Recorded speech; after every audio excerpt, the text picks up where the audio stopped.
Hi friends, welcome back to my channel Ajay talks. दोस्तों, आज मैं जिस स्कैम के बारे में बात करने जा रहा हूं उसको नाम दिया गया है सरप्राइज गिफ्ट स्कैम। हालांकि इसके बारे में अवेयरनेस नहीं है, जिसकी वजह से बहुत सारी शिकायतें लगातार आ रही हैं। अगर मैं अपनी बात करूं तो इस पे मैं एक वीडियो ऑलरेडी बना चुका हूं आज से 2-3 साल पहले, जिसको देखते हुए लोग इंस्टाग्राम पे मुझे अप्रोच कर रहे हैं और पिछले एक हफ्ते के अंदर 6 से 7 महिलाएं, जी हाँ, 6 से 7 महिलाएं या लड़कियां मुझको अब तक अप्रोच कर चुकी हैं कि उनके साथ में सरप्राइज गिफ्ट स्कैम वाली ठगी हो चुकी है। किसी के 4,000 रुपए गए तो किसी के 1.5 लाख रुपए तक जा चुके हैं इस स्कैम में। इसलिए इस स्कैम के बारे में बात करना बहुत जरूरी है और आप लोगों से भी निवेदन है कि अपने आसपास की महिलाएं, आपकी गर्लफ्रेंड हो, बहन हो या मौसी हो, कोई भी महिलाएं हैं, वहां तक इस वीडियो को जरूर पहुंचा दीजिए, क्योंकि इस स्कैम के बारे में अवेयरनेस बिल्कुल भी नहीं है। और इसलिए भी नहीं है क्योंकि इसमें बदनामी का बहुत ज्यादा डर होता है। इसी वजह से ज्यादातर घटनाएं रिपोर्ट नहीं होती हैं। अखबारों में भी उठा करके देखेंगे, खंगाल के देखेंगे तो इस तरह की घटनाएं आपको देखने को बहुत कम मिलेंगी।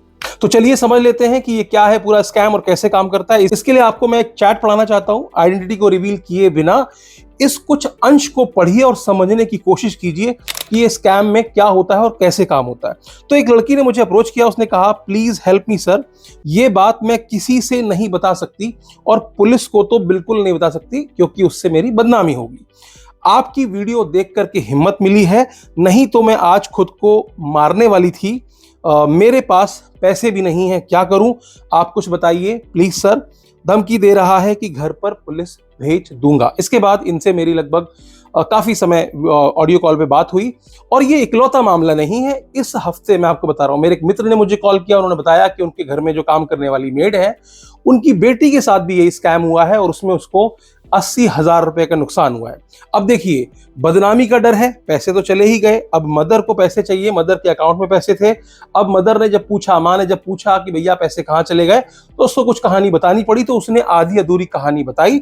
और जब मेरे मित्र ने मुझे बताया तब मैंने समझाया कि वो लड़की किस स्कैम का शिकार हुई है। तो यहां पर जो विक्टिम होता है वो 100% नहीं बता सकता कि उसने क्या किया है, क्योंकि गलती उसकी तरफ से हुई होती है और इसी के लिए अवेयरनेस बहुत जरूरी है। तो ये स्कैम किस तरीके का है मैं समझाता हूं आपको। इसके लिए एक एग्जांपल ले लेते हैं। देखिए, ये तो जो लोग इंडिविजुअली बात करते हैं उनकी बात तो मैं नहीं कर सकता, लेकिन एक ऐसा एग्जांपल ले लेते हैं जो कि ऑलरेडी रिपोर्ट हुआ है।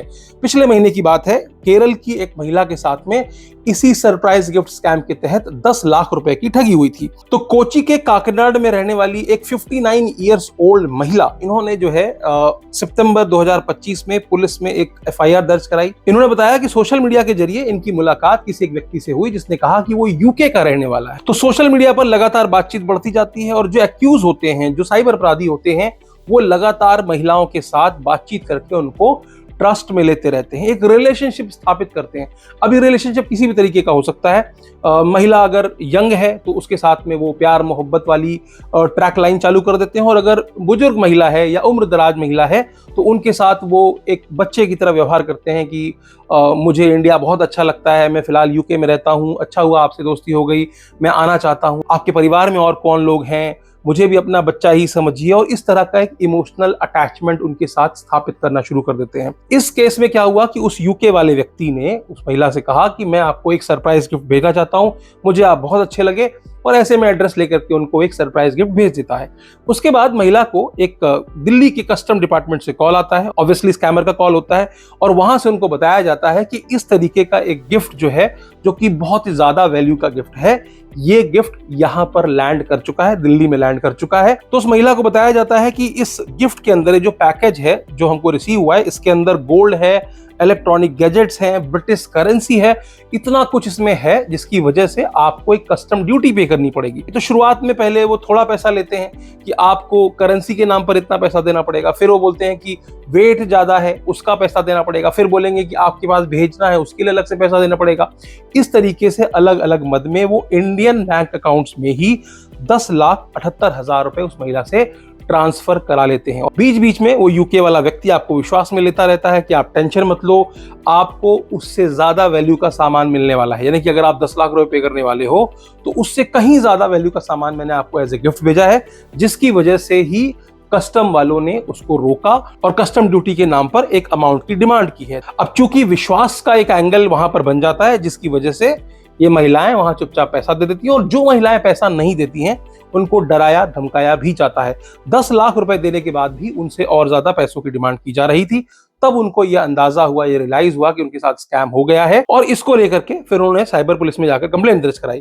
कंप्लेंट दर्ज कराने के 1 महीने बाद उस पर कार्रवाई भी हुई, जिसमें कि एक मॉर्गन केल्विन एलन नाम के व्यक्ति को गिरफ्तार किया है, जो कि थिक्काकारा पुलिस जो केरल की ही है, उन्होंने एक बंदे को गिरफ्तार किया है जिसने कि कथित तौर पर ये 10 लाख रुपए की ठगी उस महिला के साथ में की थी। तो अब जिनके बारे में मैं आपको बता रहा था उनके साथ भी सिमिलर केस हुआ।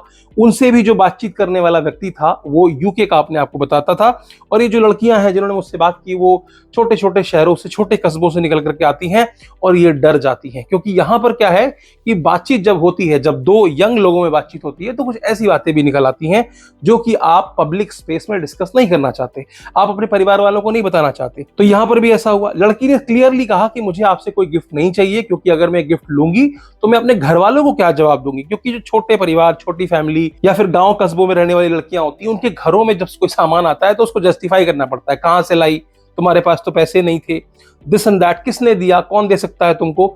तो यहां पर उस लड़की ने क्लियरली मना किया कि मुझे कोई गिफ्ट नहीं चाहिए। बावजूद इसके उस बंदे ने उनको गिफ्ट भेजा और कस्टम की तरफ से लगातार कॉल आने लगे।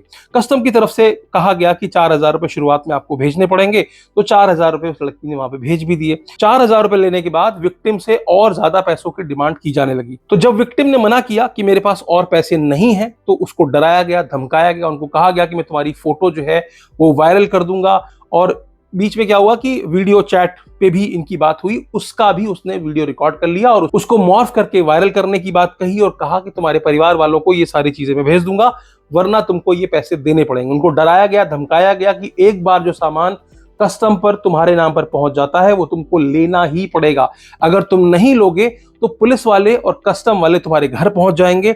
और घर पहुंच करके, अब चूंकि यहां पर उनको पता होता है बातचीत में कि उस लड़की के घर का माहौल क्या है, उसको पता है कि लड़की डरी हुई है कि ये बात कहीं मेरे घर में किसी को ना पता चल जाए। ऐसे में वो लड़की अपने घर से ज्वेलरी लेकर के निकलती है और एक सुनार की दुकान में पहुंच जाती है और ज्वेलरी को गिरवी रखने की बात करती है। अब यहाँ पर जो ज्वेलर्स की दुकान में बंदा बैठा था वो कहीं ना कहीं एक देवदूत ही था, जिसने कि उस महिला को बताया कि भैया ये पैसे ट्रांसफर मत करो, ये कोई ना कोई स्कैम तुम्हारे साथ हो रहा है, तो ये ज्वेलरी चुपचाप वापस लेकर के जाओ। तो उसने पैसे नहीं दिए, वो ज्वेलरी लेकर के आई। वो परेशान थी, उन्होंने यूट्यूब पे जाके सर्च किया, मेरा वीडियो मिला, उन्होंने मुझसे बात की। उन्होंने कहा कि मेरी मरने की इच्छा थी, मैं अपना जीवन समाप्त करना चाहती थी क्योंकि बदनामी का डर है और मेरे पास अब कोई रास्ता नहीं है, क्योंकि मुझे लगातार बार बार धमकियां आ रही हैं कॉल पे कि तुम्हारे घर पुलिस पहुंच जाएगी। ऐसे में मुझे क्या करना चाहिए। और ये एक कहानी नहीं है, मैंने आपको बताया पिछले 1 हफ्ते के अंदर 6-7 ऐसी कहानियां आई हैं जिसमें कि 4,000 रुपए से लेकर के और 1.5 लाख रुपए तक लोगों ने गंवाए हैं। इसलिए अवेयरनेस बहुत ज्यादा इंपॉर्टेंट है। अब सॉल्यूशन क्या है कि अगर आपके साथ इस तरह की कोई घटना हो रही है तो सबसे पहले बिना डरे एक रिपोर्टिंग होती है, एनोनिमस रिपोर्टिंग, जिसको कि आप साइबर क्राइम में आसानी से कर सकते हैं।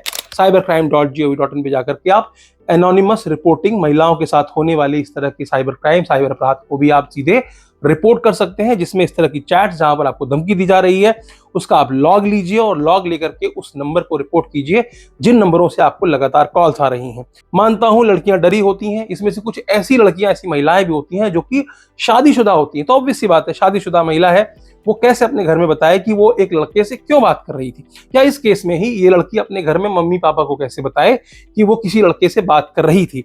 इस वजह से, इस डर से पुलिस, कस्टम, ये सारी चीजें नहीं देखी होती हैं लोगों ने, और इस डर से वो आगे कंप्लेंट नहीं करती। लेकिन बचाव का रास्ता क्या है?